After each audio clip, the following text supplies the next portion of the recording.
Yo, what's up guys, welcome back, Cross-Banlist Cup 2021, the first matches here. Let's take a look. Group A, of course, the four first decks here going, pretty much up against each other. First two matches, I guess, the first one today.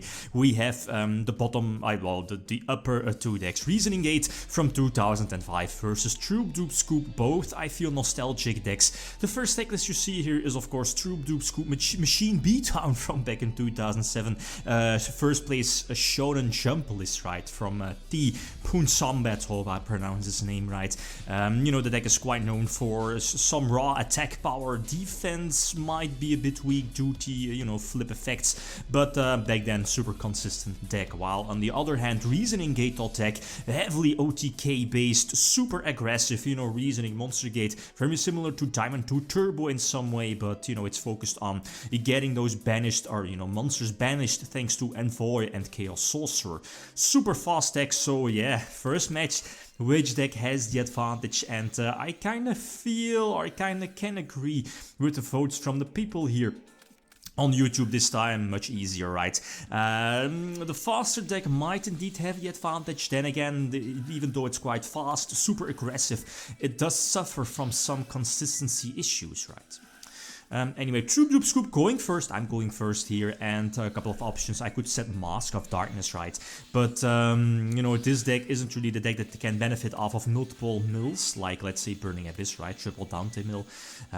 So I'd rather not go for the full 9 mil. But I went for the Troop-Dupe, Troop-Dupe, I guess, getting the free card troopers on the field as well in defense position, because again, if they're destroyed by battle, you can get a draw, and back in those days, those +1s were very crucial. I do draw into Overload.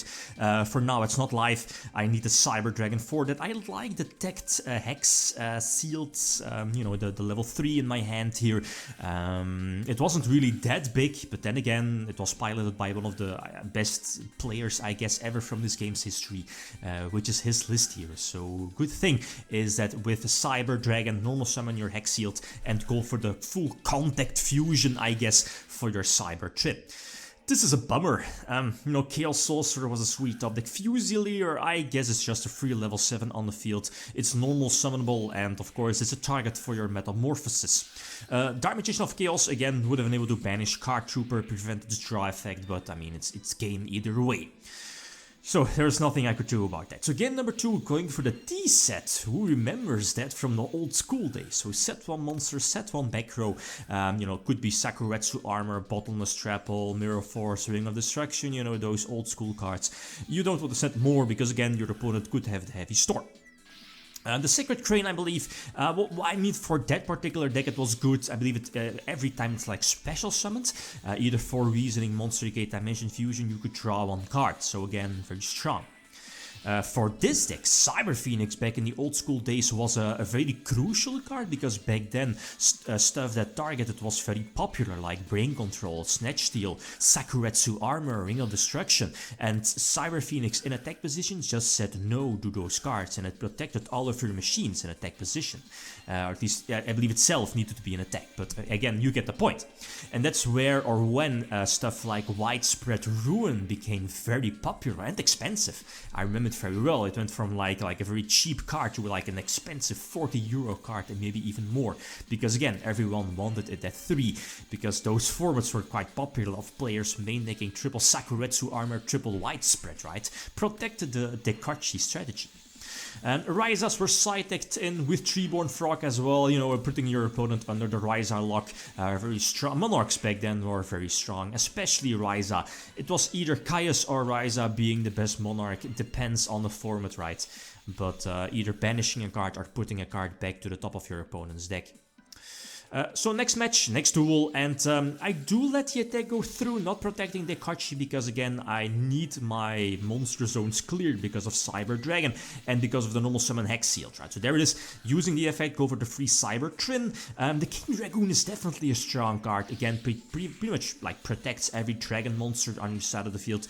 Every dragon monster or all dragon monsters cannot be targeted by card effects, so no Brain Control, no Snatch Steal, very strong, but again, Cyber Trin was able to get rid of that.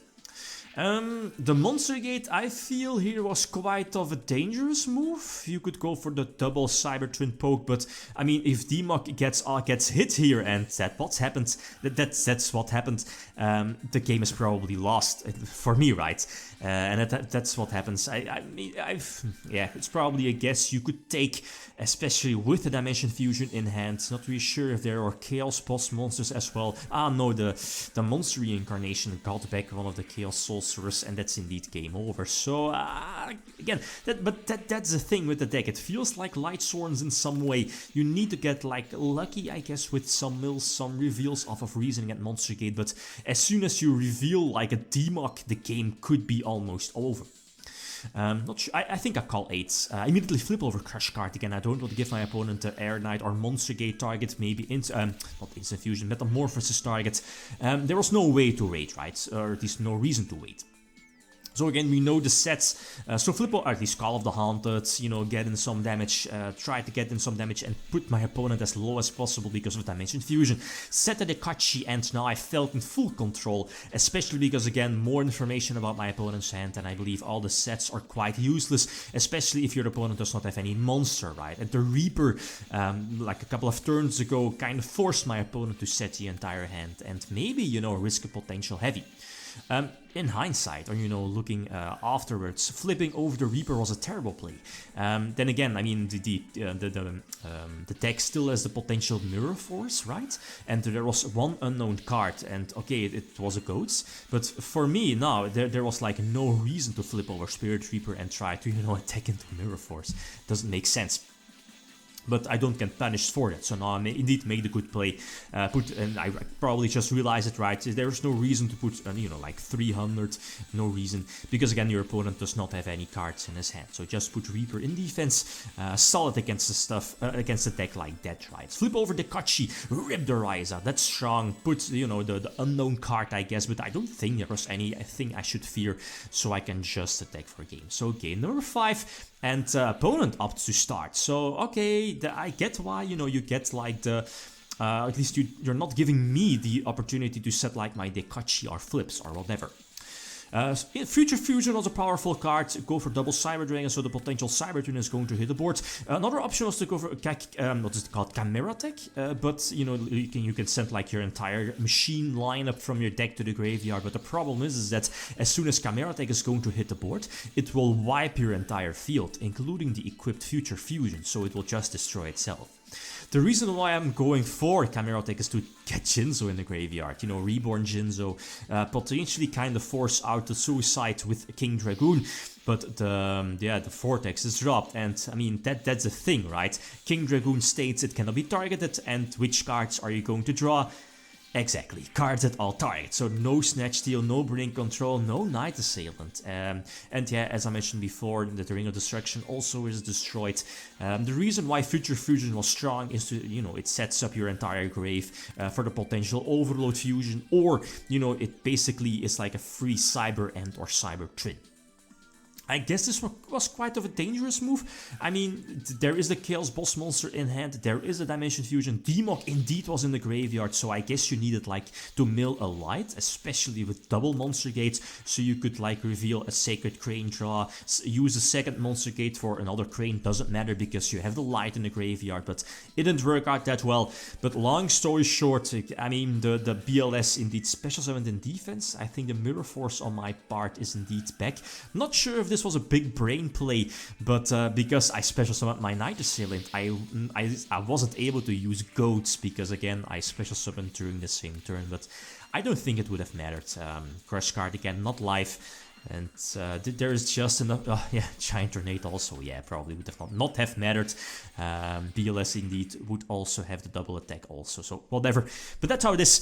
It was going back and forth really well, right? Very solid matchup. So 3-2-2, both these decks. But yeah, stay tuned for the next matchup, and of course the votes as well. It will be, you know, up on YouTube during the next upcoming days. We have Exodia. I'm excited for this versus XX Sabers. Okay, guys, that's it. Thanks for watching. Feel free to leave a comment or a like if you enjoyed the video. Lithium signing out. Peace.